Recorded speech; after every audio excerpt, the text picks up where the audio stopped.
কামাখ্যাগুড়িতে পরিবেশ বিপর্যয়ের আশঙ্কা করছেন পরিবেশ কর্মীরা। বাজারের আবর্জনায় বুঝে যাচ্ছে মরা রায়ডাক নদী। কামাখ্যাগুড়ি সবজি বাজারে দৈনন্দিন আবর্জনা নির্বিচারে ফেলা হচ্ছে পাশ দিয়ে বয়ে যাওয়া মরা রায়ডাক নদীতে। এর ফলে মারাত্মক পরিবেশ বিপর্যয়ের মুখে পড়েছে আলিপুরদুয়ার জেলার কুমারগ্রাম ব্লকের কামাখ্যাগুড়ি বাজার সংলগ্ন এই নদী।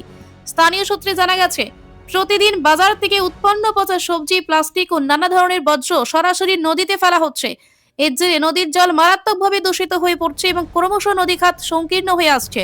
পরিবেশবিদদের আশঙ্কা, অবিলম্বে ব্যবস্থা না নেওয়া হলে আগামী দিনে এই এলাকার মানুষকে ভয়াবহ সমস্যার সম্মুখীন হতে হবে। এই প্রসঙ্গে আলিপুরদুয়ার নেচার ক্লাবের সহ সম্পাদক অরিজিৎ মালাকার বলেন, অবিশ্বাস্য, অত্যন্ত বেদনাদায়ক। একটি সুন্দর ও নির্মল পরিবেশ কিভাবে কিছু সংখ্যক মানুষের দায়িত্বজ্ঞানহীন আচরণে মারাত্মকভাবে দূষিত হয়ে উঠছে তা কামাখ্যাগুড়ি পুল পারে না গেলে বোঝা যাবে না।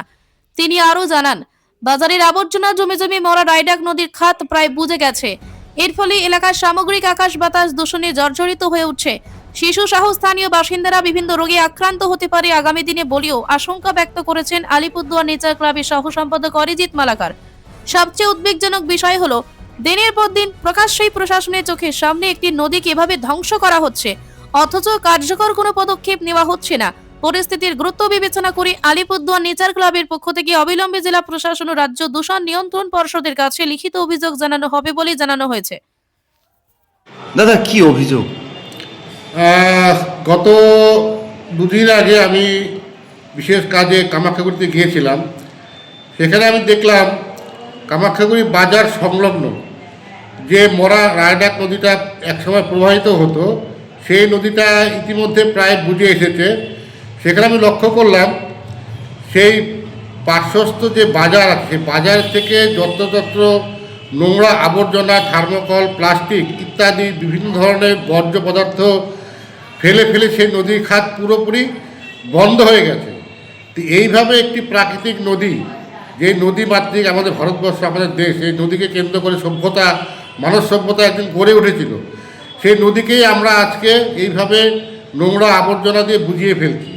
আশ্চর্যের বিষয় হচ্ছে, একটা নদী এইভাবে দিনের পর দিন বুঝে যাচ্ছে কারো না কারো দ্বারা, মানুষের দ্বারা। সেখানে স্থানীয় প্রশাসন বা জেলা প্রশাসন যারা আছেন, তারা কেউ সেদিকে নজর দিচ্ছেন না।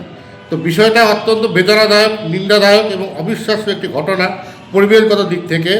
তো আমি বা আমরা ইতিমধ্যে বিষয়টা নিয়ে উচ্চ স্তরে আবেদন করব, অভিযোগ জানাবো এবং রাজ্য দূষণ নিয়ন্ত্রণ পর্ষদের কাছে আমরা অভিযোগ করব যেন এই বিষয়ে অতি দ্রুত পদক্ষেপ নেওয়া হয় এবং নদী খাত থেকে যাতে পূর্ব অবস্থায় ফিরিয়ে দেওয়া হয়, এটাই আমাদের আবেদন থাকবে। কার গাফিলতি দেখছেন এই বিষয়ে? এখানে যারা আবর্জনা ফেলছেন, কারা ফেলছেন আমি জানি না।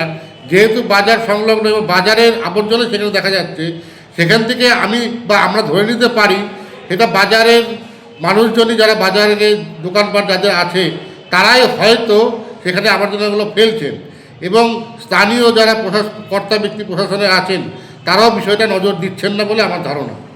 আপনার নাম এবং পরিচয়? আমি অরিজিৎ মালাকার, পরিবেশ কর্মী এবং আলিপুরদুয়ার নেচার ক্লাবের একজন সদস্য।